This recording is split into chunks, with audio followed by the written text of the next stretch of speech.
तीसरे टी20 मैच में New Zealand team ने 4 रन से पाकिस्तान को एक सनसनीखेज मैच से हराया है, जिसमें न्यूजीलैंड टीम की बड़ी बेईमानी पकड़ी गई है। आज कैमरे की आंख ने रिकॉर्ड कर लिया है, जो कि पाकिस्तान टीम को एक जीता हुआ मैच जानबूझकर न्यूजीलैंड की टीम और कप्तान ने हरवाया है।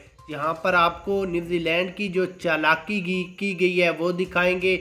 उससे पहले आपने इस वीडियो को लाइक करना है, चैनल को ज़रूर सब्सक्राइब करके कमेंट्स में बताना है कि क्या न्यूजीलैंड टीम को पाकिस्तानी टीम के साथ ऐसी बेईमानी करनी चाहिए थी या नहीं करनी चाहिए थी।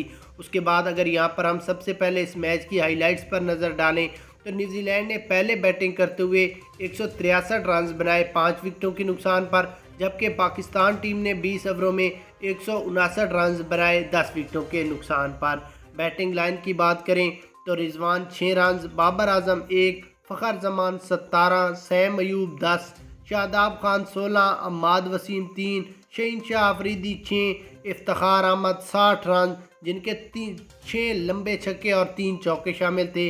फ़हीम अशरफ 27, नसीम शाह 0 रन बनाकर आउट हुए। पाकिस्तान टीम ये जीतता हुआ मैच जानबूझकर सिर्फ 1 या 2 बड़ी गलतियों की वजह से हारा है। अगर इफ्तिखार अहमद एक बाल ना आउट होते, थोड़ा सा भी देख कर खेलते, तो पाकिस्तान ये मैच ना हारता। इफ्तिखार अहमद ने जानबूझकर न्यूजीलैंड के हाथों पाकिस्तान को हरवाया है। आपने कमेंट्स में बताना है कि क्या इस हार का जिम्मेदार इफ्तिखार अहमद है।